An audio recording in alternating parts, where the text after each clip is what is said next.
pour am profil ñu def un fourre-tout def mélange boo xamante ne doo xam qui et qui. Et dans ce mélange on se retrouve avec des personnes qui n'ont même pas déposé de caution et on se permet de tirer leur nom. Mais à quel jeu on joue? ñoo xamante ne li nga xam ne jëm na ci remplir conditions yi pour ñu ne yow mii say pièces comme 9 pièces yi nga xam ne exiger nañ ko am na ñu ko manqué la ñu leen di boole ci benn tirage.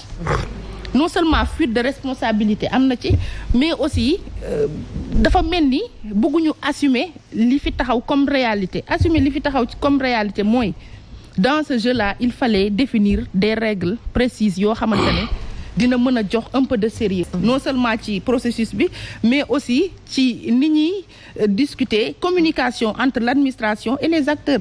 Parce que tantôt le candidat l'a dit tout à l'heure mu ne par rapport au logiciel ñoom en tant que candidat amuñ ci benn accès comme maanaam comme genre wure la daal après kumpa la mais c'est pas un jeu d'échecs quand même c'est une présidentielle comme li ma la wax tantôt donc on a intérêt à ce que ñu def ko ci ay règles yoo xam ne dañuy limpide bu ëllëgee kenn du mën a xëy ngir mën kee kaas wala mu am contentieux électoral parce que taluñu ko nen vraiment on n'a pas le temps déjà ñun économiquement li ñu dese dafa bëri mais aussi jeunesse bi fi nekk nga xam ne jamono yi gisuñu lu dul daw jéggi génn réew mi pour mën a am un avenir radieux donc ñooñu noonu dafa am lu ñu leen war a préparer et man cette présidentielle man daf ma décevoir tey bi ma gisee cette cérémonie ah oui moi je suis déçue parce que je pensais que heure bi on allait avoir un débat programmatique un débat boo xamante ne dina indi projection bu claire ci ce qu'on va ou en tout cas ou de là où on va mais malheureusement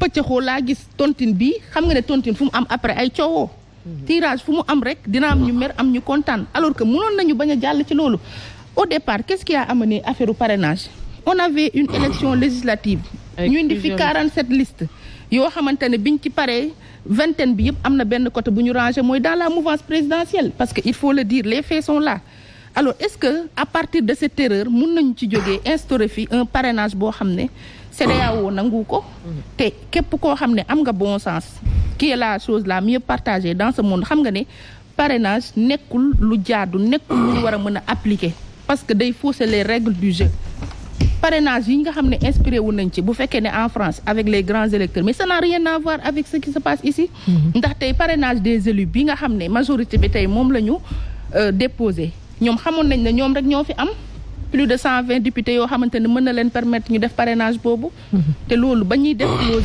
yi débat ci li nga xamante ne moo di dialogue bi mais loolu mënoon nañ koo sóoraale parce que ñëpp amuñu woon ces nombre d'élus pour ñu parrainer leen muy primo secondo lu jëm ci candidat yi nga xamante ne dañu déposé mais comment nit bëgg a jiite réew tey ngay mës a dégg turam il y a des noms yoo xamante ne c'est aujourd'hui ngay doog a dégg ces noms là et ils disent que ñoom dañu bëgg a diriger ce pays ñoom dañu jàppee fii une balade en mer wala ñu jàppee ko une promenade peut-être dans un jardin public alors que c'est un état c'est un pays loolu yëpp li ko fi indi nag du lenn lu mooy laxisme parce que y a un laxisme qui a été au début jusqu'à présent et qui va peut-être boucler ce processus électoral et ce qui est sûr et certain mooy fi ñu jëm man ce sont des lendemains yoo xam ne sombre lañ gis nga demee bu ñu commencé sax li nga xam ne mooy tribeeg yooyu noonu di nga dégg des voix discordantes te dinañu indi des arguments pour justifier cela et ce qui est sûr et certain on est parti pour vraiment des brouhaha et un tintamarre sonore boo xam ne dina jóge ci acteurs politiques yi boo xamante ne mënoon nañ ko éviter alors sëñ Saliou nga def un vrai travail peut-être sur le terrain def lépp et puis tu vois que loolu yëpp c'est suspendu à un jeu de chance un jeu de... Oui mais en fait xam nga Ndeye Fatou l'a évoqué la pléthore de candidatures tey c'est-à-dire ça montre l'échec bien sûr du parrainage c'est-à-dire du système du parrainage parce que bañ koy def c'était en réalité pour rationaliser les candidatures pour gën ko mën limiter mais on s'est rendu compte que ci élection yi li ñu amoon sax ci élection législative yi ko inspiré finalement on s'est retrouvé avec beaucoup plus parce que si on dit 93 candidatures ça signifie que c'est plus que les temps waaw tax am na ñoo xam sax finalement ils ont abandonné bon faute peut-être de parrainage bien faute aussi de caution mais lu ko indi mooy c'est que y a pas eu un consensus en 2018 sur cela imaginez le jour où bi ñu koy voté loi bi on avait quadrillé toute la ville parce que l'opposition n'était pas d'accord sur cette façon de faire. Moi, je pense que les règles du jeu, vous faites qu'un politique, dafa am ay règles ñuy instaurer, il faut partager ça avec les acteurs, que ça soit avec les acteurs du pouvoir, avec les acteurs aussi de la société civile et aussi des gens de l'opposition.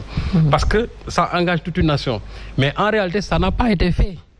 Ça n'a pas été fait. Donc, il y a eu un forcing à l'époque, parce que aussi peut-être l'éco sous-tendron, ce n'était pas pour limiter des candidatures, mais peut-être il y avait d'autres objectifs, peut-être inavoués, ou bien le résultat que cela a produit aujourd'hui montre que ça a complètement échoué.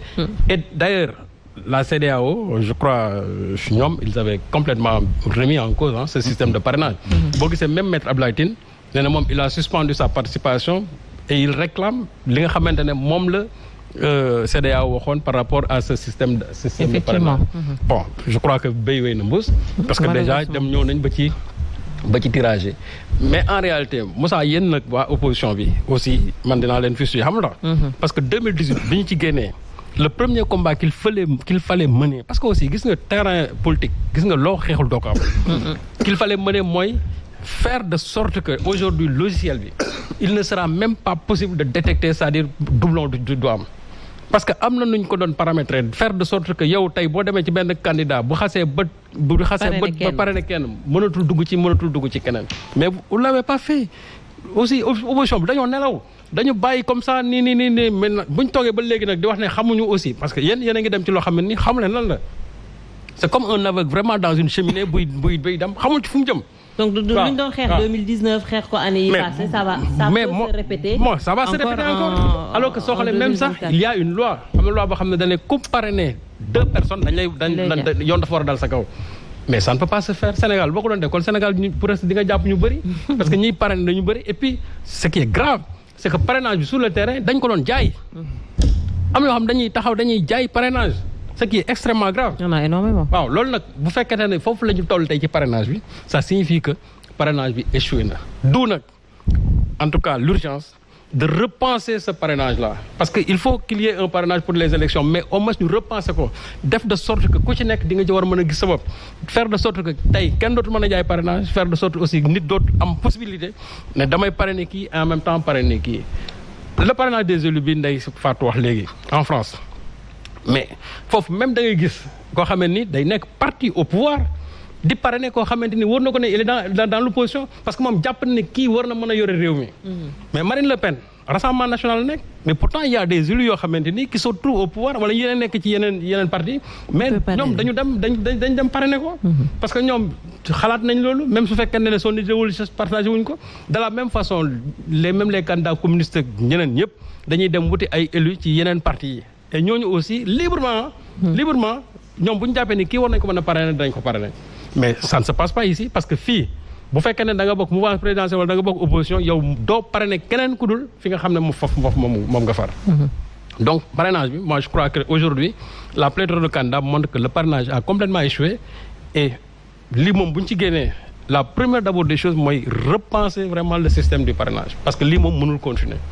Voilà. Est-ce que vous êtes d'accord que justement mën nañu wax waxu échec du parrainage et pour éviter tout cela est-ce que warul woon am ay préalable pour que ñu mën a bañ a yegg si fii déjà tirage au sort vous l'avez vu on l'a tous vu ay candidats yoo xamante ne très sincèrement personne ne les connaît suñu tefoon seen photo nii ci écran bi on n'allait pas les reconnaître pour une élection présidentielle.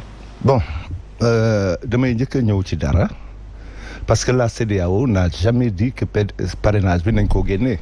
Non, mais le système. Non, la CEDEAO a dit que nous avons aménagé Wartaneko. Mais Moussoul Wahni, le parrainage n'est pas bon. Il faut que ça soit clair. Et on l'a discuté après dans le dialogue politique.